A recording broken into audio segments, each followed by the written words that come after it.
This is definitely quite the miscellaneous pile, but somehow perfectly defines my specific reading taste. Welcome to my kitchen, because I don't know, I wanted to try something new. So we'll see how this goes. Editing Noelle will let you know if this was a good choice or a questionable choice.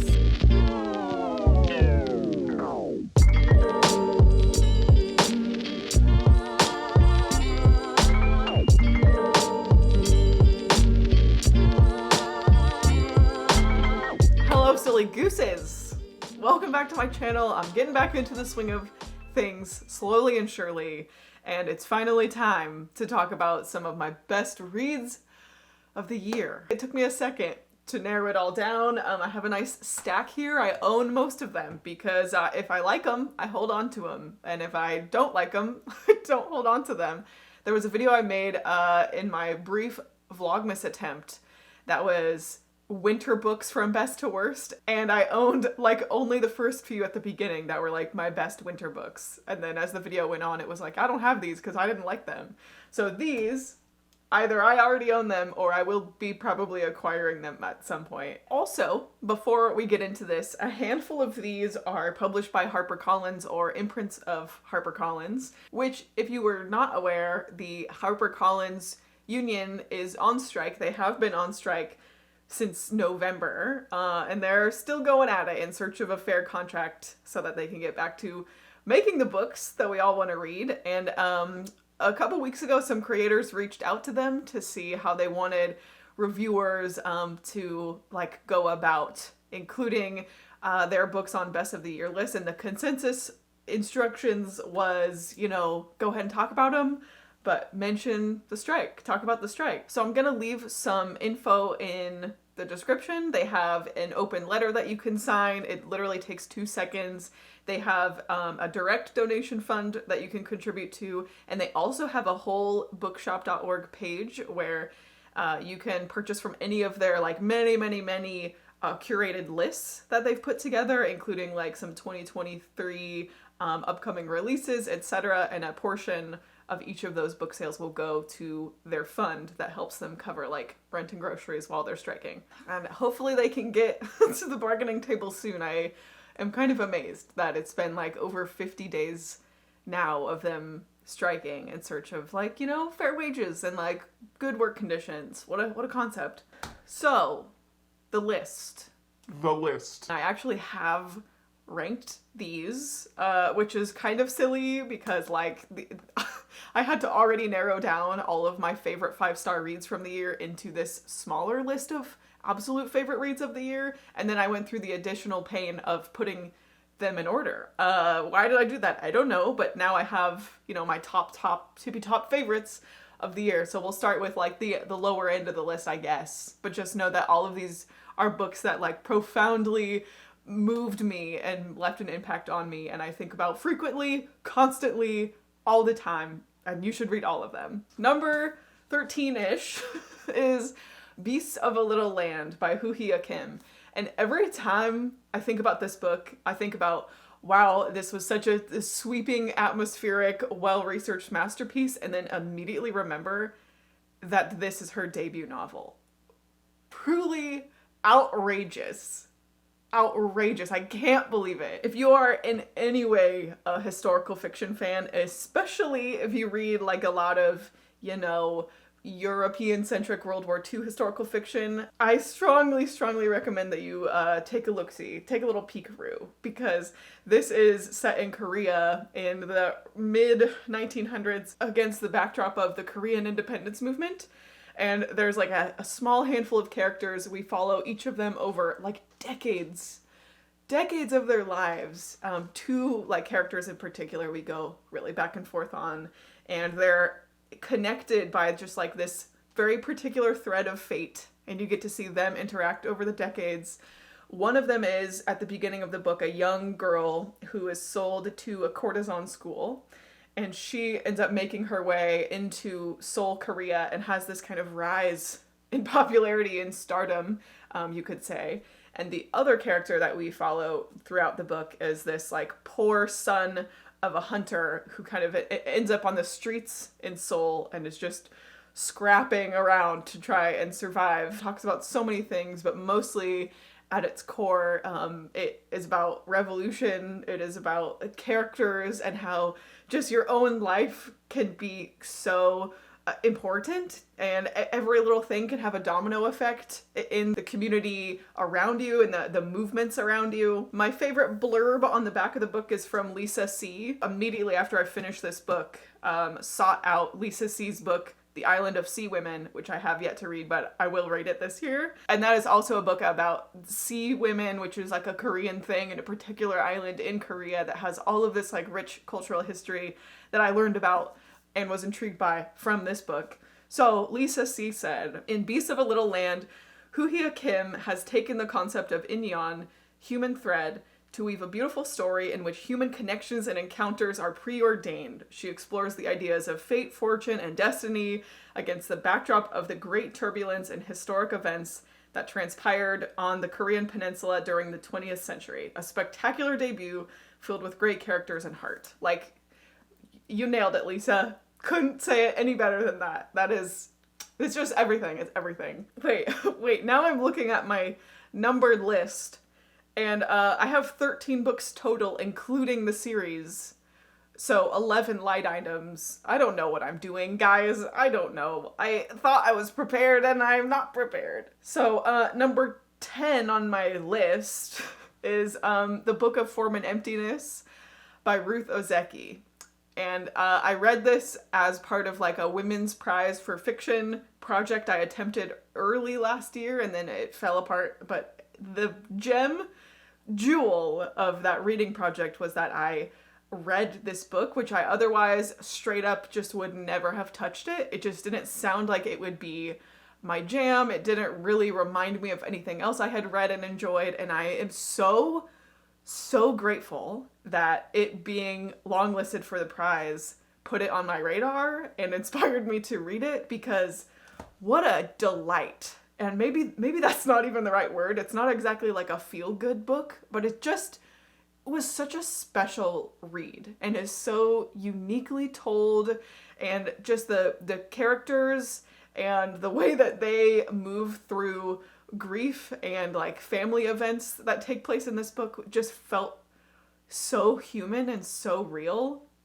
And this book deals with a lot of mental health and grief topics. There's some disability topics, and it all starts off very shortly after the sudden tragic death of the two main characters, like father and husband. We're immediately left with this mother-son duo trying to navigate what their life looks like now without this figure that they both have loved and suddenly lost. And it's just, there's no way that I can explain this book in any way that will do it remotely justice. Benny is the young boy, and he really struggles to grapple with this situation in his family. And he goes through all of these different questionable coping methods that you just feel so deeply for him. And he starts questioning his own mind because he finds this book that starts narrating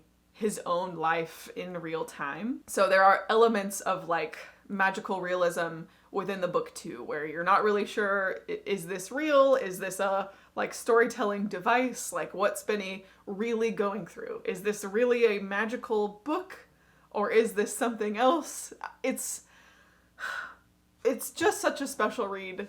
And if you're wanting to push your comfort zone and get into some literary fiction, I cannot recommend highly enough. It's just so wonderful. It's like the audiobook I think is really long and like longer than a lot of like fantasy books I've read, and yet it never felt like dense or dry or lengthy. It was just perfect.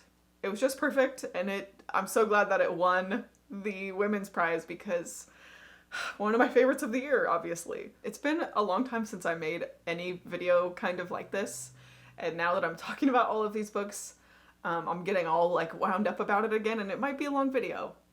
That's okay.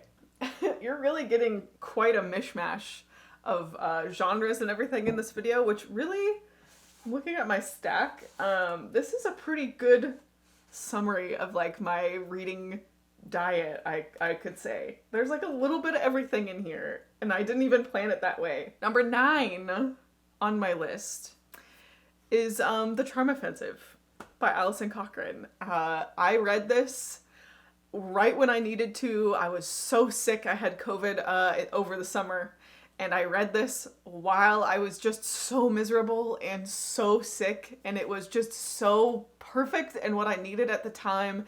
This book was genuinely funny. It was genuinely so well written. I was sobbing, I was laughing. And then I later found out, because I immediately went and followed Alison Cochrane on Instagram. I've read her other book since then. And first of all, what a great person. Second of all, I found out through her Instagram that she wrote this in like a fever dream of like days. Like, I think it was less than 3 weeks. It might have even been like simply like a few days where she just like threw this all down into a manuscript as if it were just like divinely ordained, channeled through her. It's wild that she wrote this, the first draft of this, so quickly. I don't know why. That's just such an amazing fact to me. But the book itself, let me not get off track. The Charm Offensive is a kind of a spin on the reality TV Bachelor franchise, which is, disclaimer, that's a trope that I love. Every time I read that reality TV dating show trope in a book, I love it. So just be warned. So it follows that idea where one character in The Charm Offensive, Charlie, is cast as like the lead guy. Like, he is the Bachelor on the show The Bachelor. And then our other character, Dev, is one of the main producers on the show, like behind the scenes, and he ends up being like Charlie's handler and kind of helps him navigate off camera, like what's going on. Okay, your schedule for like this day is going on a date with this person, then you have a group date with this person, and you have to be camera ready by this time. They are thrown together as like friends and co-workers to film the show. Over the course of the book, they develop this friendship, and then each of them kind of begins to unpack various aspects of their identity and mental health along the way. And it's so good. It's such a good book. This raised the bar for romance for me, and it was the perfect ratio of like seriousness and warm fuzzies and funny and like just a good plot. Like, it was just a freaking page turner, and I loved it. And the hype is real, and it's worth the hype. That's it. Next, this one might hurt me to talk about, is Golden Sun by Pierce Brown. And I say that because at the time of filming this, I'm currently smack dab in the middle of the book right after this, Morning Star. And boy, it is a painful journey, a good journey, but a painful one. And Golden Sun, I read in the fall. This is the second in the trilogy after Red Rising. And I am just continuously blown away by Pierce Brown's like just breadth of like lore and knowledge and planning. Like, you can tell, even now that I'm reading the third book, that there are things that have been set up from chapter 1 of the first book that he just sprinkles in. He just sprinkles in throughout the series, and it's amazing and so immersive and so just spectacular. If you like Game of Thrones, read it. If you like Hunger Games, read it. The first book, Red Rising, is often pitched as Hunger Games in space, and the first book is very like that, but after the first book, the series is a lot more Game of Thrones in space, let me tell you. If you like political fantasy and are looking to get into a little bit more sci-fi, this is like a political space opera sci-fi, and no one is safe. No one is safe. One of my favorite things about this series, Golden Sun in particular, is that the attention that really goes into the character arcs themselves. Like, each individual character, of which there are so many, and any of them could you know, have their arc ended at any time.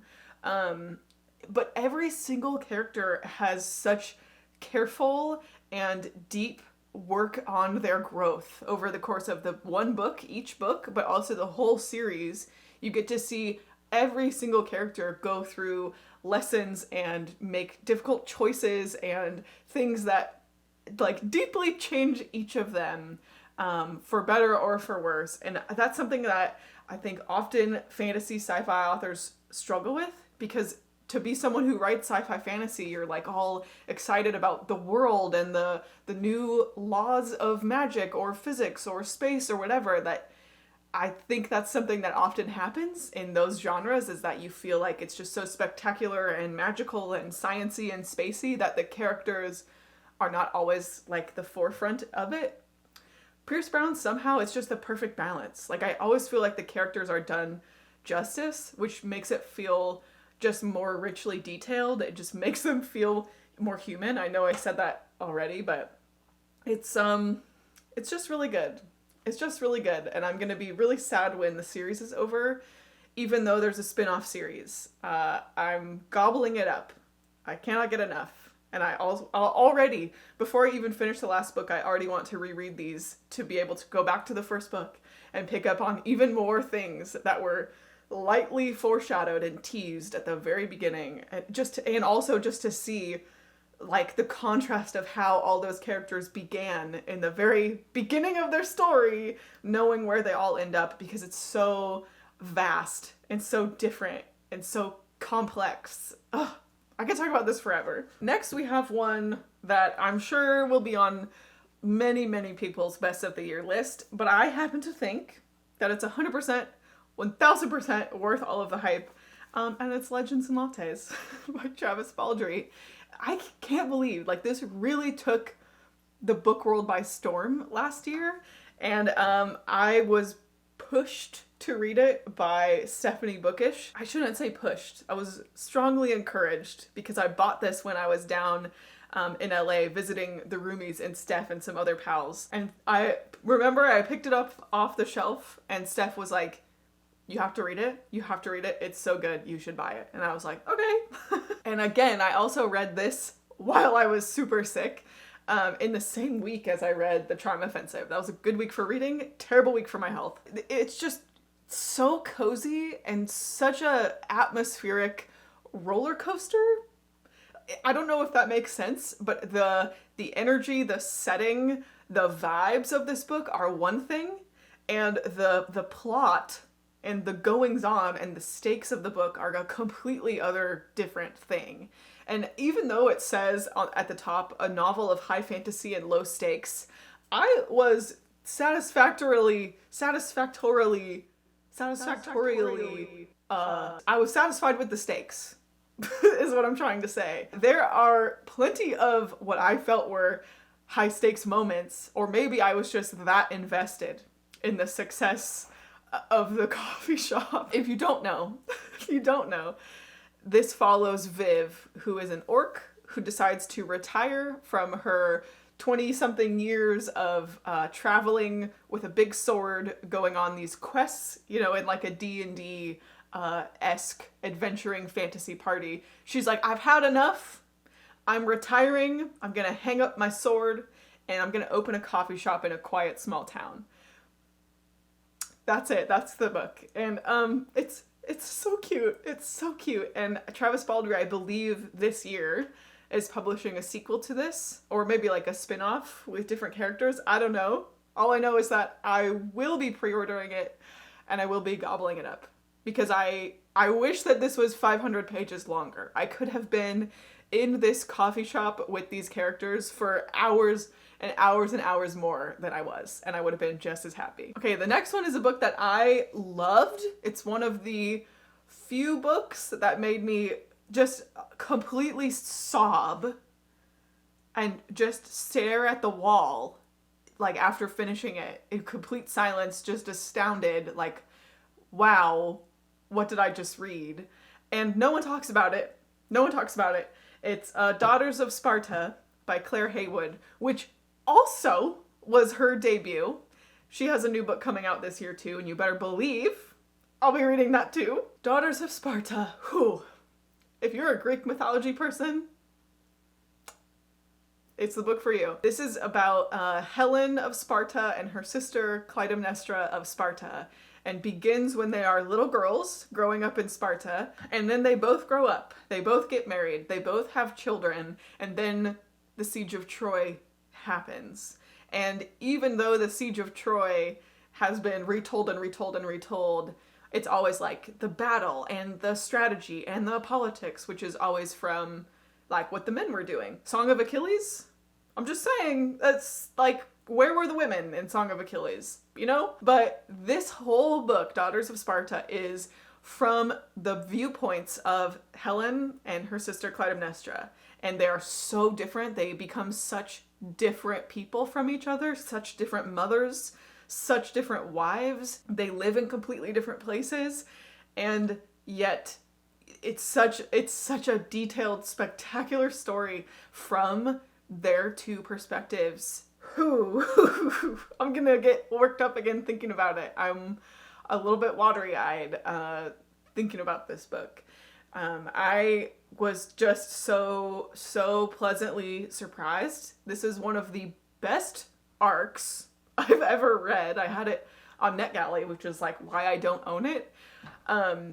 But like, holy shit, this book is so good. I don't have a lot of profound things to say about it, except that this, I think, is the best like Greek myth retelling I've ever read. I'm willing to say that in hyperbole, because I'm pretty sure that's the best one.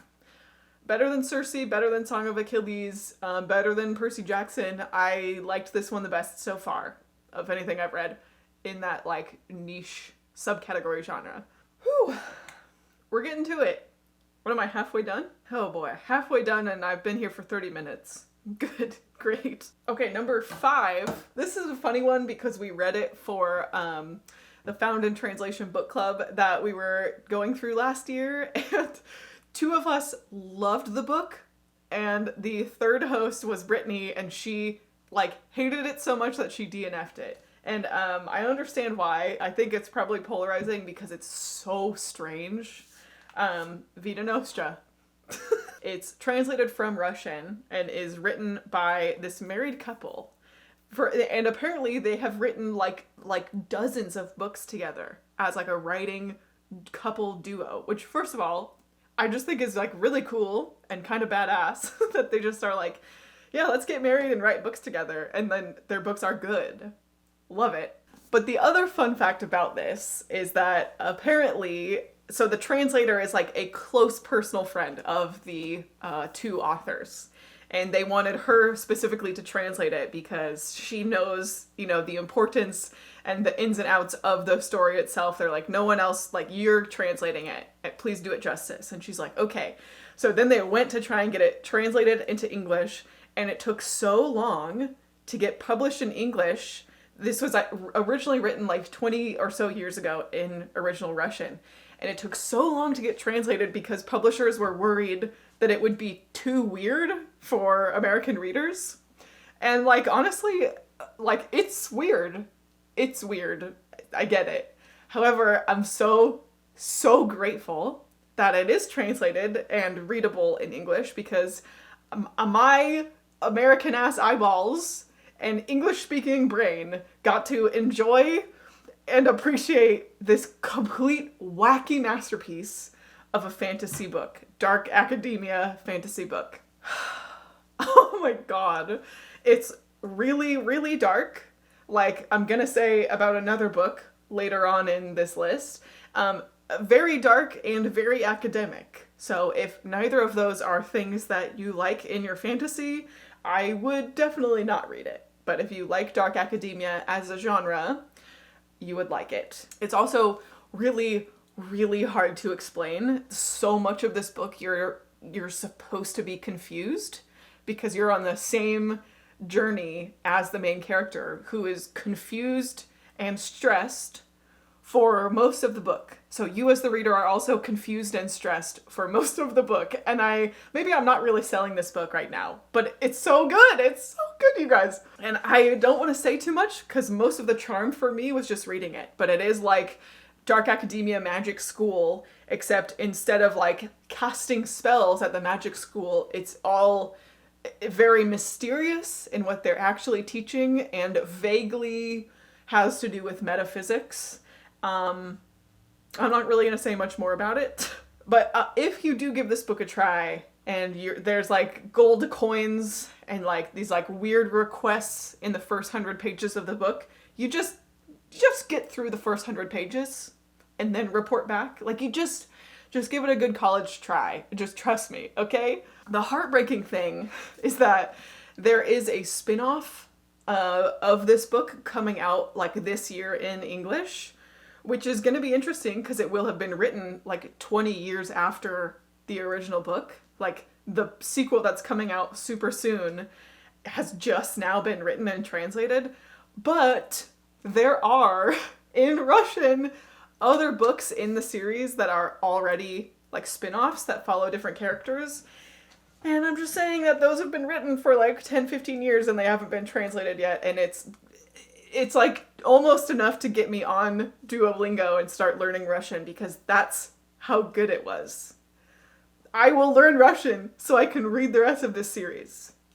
That's where I'm at. We're taking another swerve away from fantasy and back to literary historical, which is like, I don't know, do you have whiplash? I kind of have whiplash. Number 4 is Lessons in Chemistry by Bonnie Garmis. And I know that you've seen it everywhere. I know it was like Barnes & Noble's book of the year. I think for a super good reason. This book changed my life. This book changed my life. It was one of my book club picks last year over the summer, and I loved it so much. I remember reading it with like a Truly out by the pool and just like highlighting to my heart's content, which makes it sound like it's like a light and fluffy romance or something, especially it's called Lessons in Chemistry. And this book takes like such a sharp left turn like immediately, and you're supposed to go into it expecting one thing, and it becomes something else entirely for the better. And the premise of this show is that it takes place in the 1960s, and we follow Elizabeth Zott, who is just my absolute hero. One of my probably top 5 characters ever from anything is Elizabeth Zott. And she is a chemist in the 60s, and is just having a really sucky time trying to be a chemist as a woman in the 60s, which is like just so male dominated, and she faces all this discrimination for her work. She struggles to even get assignments or allowed to do research that she's qualified to do just because she's constantly undermined and underestimated. And she ends up getting cast as like the host of a daytime television show that's like a cooking show aimed at American single mothers, stay-at-home mothers. And she just refuses to like make it kitschy or pander to them as if they're stupid, which is like, what a concept. Women are independent thinkers. Whether you are a chemist or like a stay-at-home mom, you deserve to be taken seriously. So she addresses the camera in this very like no-nonsense scientific way, and she will even like refer to certain ingredients by like their scientific name or like chemical makeup.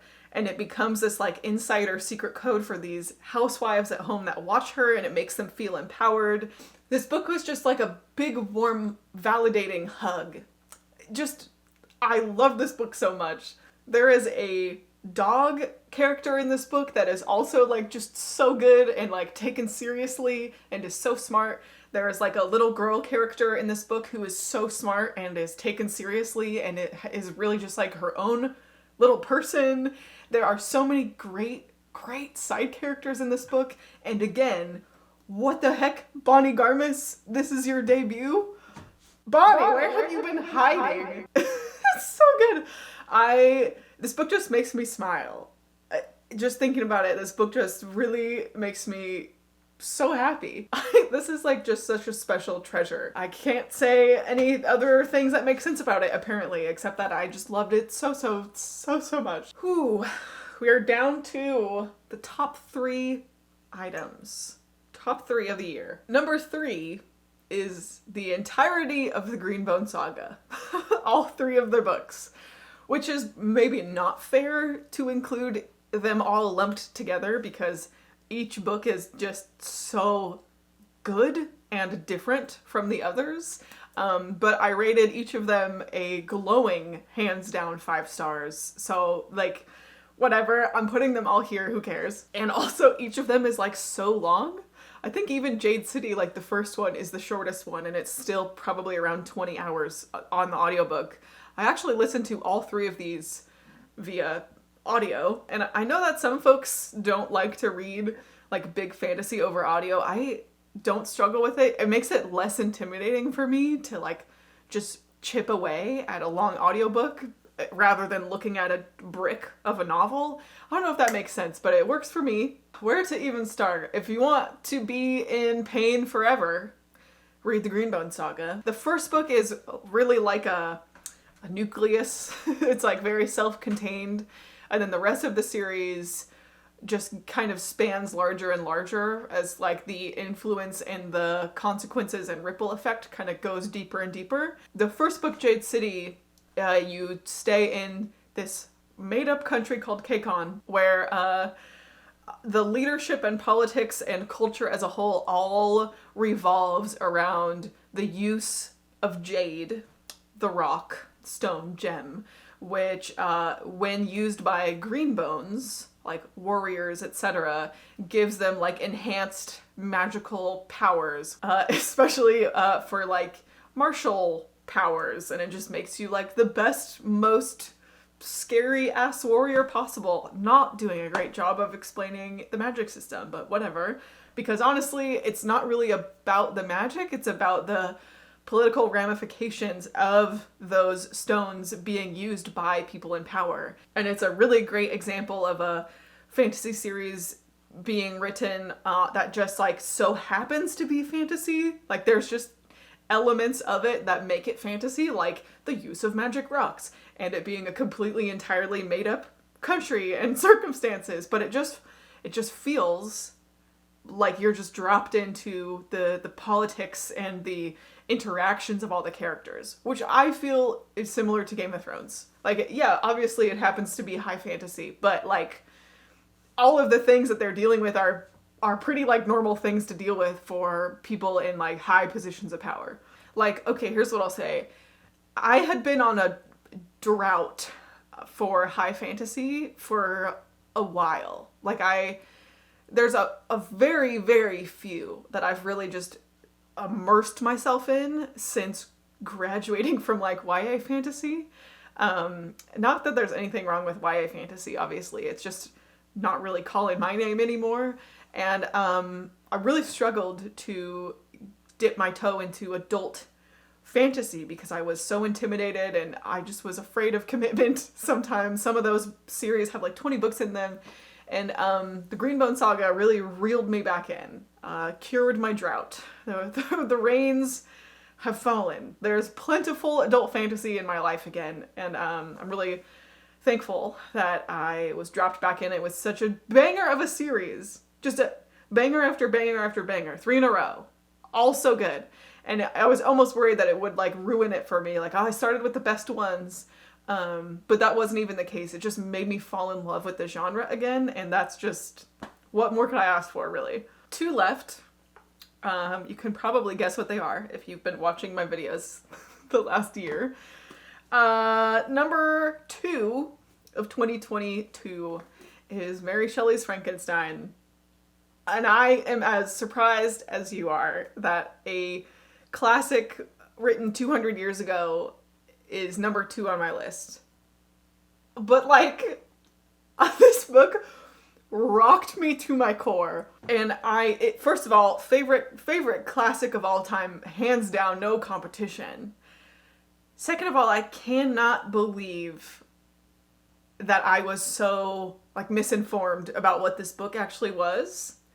And I only picked it up because I found this really cool graphic novel looking copy, but that's really just the cover, where it's just like the normal book on the inside. But I found this copy used and was like, oh, cool. Like, yeah, I should read Frankenstein. I would totally read Frankenstein.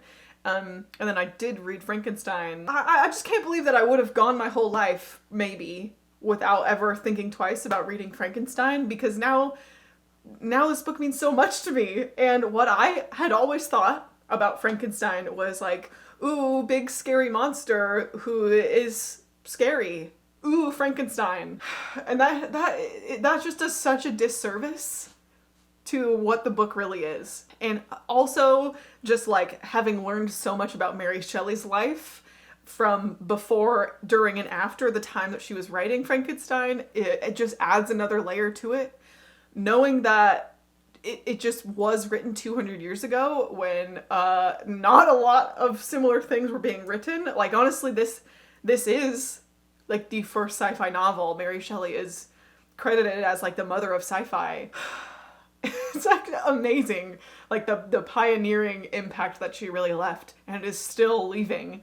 More than ooh, scary monster, this has to do with creation and power and responsibility in relation to the things that you create, whether it's like another life, if you're caring for another life. So there's this like layer of responsibility and power, and how all of those threads entangle in the people around you, in the way that people interact with you, in the choices that you make. But also, there's a lot of grief in this book as well for other things that go down, and that is explored in depth through all kinds of imagery and really like heavy metal scenes for Mary Shelley 200 years ago. I am just like flabbergasted at how meaningful and impactful this really was for me. I had just so much fun listening and reading at the same time, while annotating at the same time, like during a rainstorm by the fireplace. Like, this was an experience, and just so good. If there's one classic that you read, let it be Frankenstein. Best book of the year! What do we think? You probably know. Probably know. It's Babel. Of course it's Babel. This is my new favorite book, period, of all time, ever. It's this book. The thing is, I'm just willing to hear no criticism of it. Like, if you try and come for this book like, oh, but this and this, I'm just gonna say, you're wrong. And there's very few books that I feel like I would defend so blindly. But this is one. This is one where the level of genius and attention and research and care and craft that went into this book, I will hear no complaints. So if that's gonna piss you off, then now is the time to go. This is another dark academia fantasy book that was released last year, took everyone by storm last year, and all for good reason. Rebecca Kuang, you absolute fucking genius. What a thing you made. What a work of art you made. Babel takes place at Oxford University when the British Empire was really doing the British Empire thing and enforcing its colonialism all over the place. And the magic system in Babel at the Translation Institute at Oxford all has to do with translation. And they like inscribe these silver bars with words from different languages that mean about the same thing, and the silver bar will harness the lost in translation meaning from those two adjacent words from different languages, and that is what magic is in this world. And so the British Empire will use the translator's ability to create those like manifested lost in meaning things, and they use that to power like everything in the empire, from infrastructure to cities to weapons to like prosperity to wealth. Like, the power and reach of the like translation magic is like limitless. And the dark side to that is that the British Empire doesn't want to share that with anyone else, but they have no problem exploiting people of color to power their translation whims. Our main character, Robin, was taken as a young boy from Canton, brought back to England, and raised to be like this scholar who knows all these languages, but Chinese is like his real golden ticket to the Institute of Translation because they need his Chinese native speaker knowledge to be able to like leverage all of those words in the magic system. So they're willing to use and profit off of his knowledge, but meanwhile he's just battered with just such horrific racism constantly, all the time, nonstop.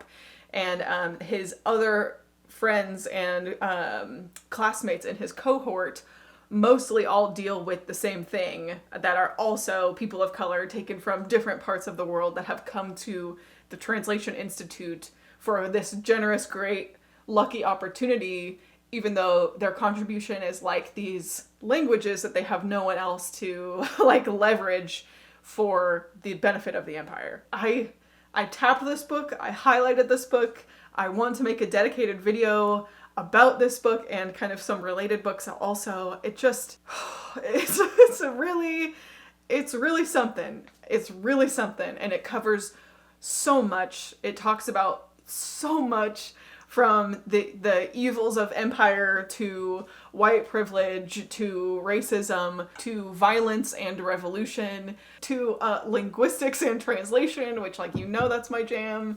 And it all just wraps up together. All of the threads come together in just the most spectacular, amazing way, and I will never shut up about it. I will never shut up about it. This is like the best book that I've read, period. So that's my favorite of the year.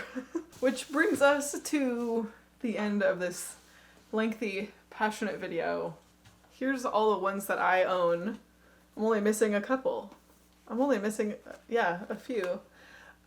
These are all so good. They are all so good, and if I convince you to read any of them, please let me know. Or if you have read any of them, I would love to know. I would love to know. If you have other favorites from the year, I would love to know. I just want to know all the things. I have been watching nonstop everyone else's like best of the year videos. It's just like one of my favorites. It's just so fun to hear people talk about things they love, books they love. What can I say? Thank you so much for watching this video and hanging out with me for a while as I chattered about all of these. Definitely check out some of my links below and check out the Harper Collins Union links below also. I'll leave all their info down there for you. And while you're down there, you know, give this video a like if you liked it, and subscribe if you want to see more from me. Thanks so much for watching, and I will see you very soon.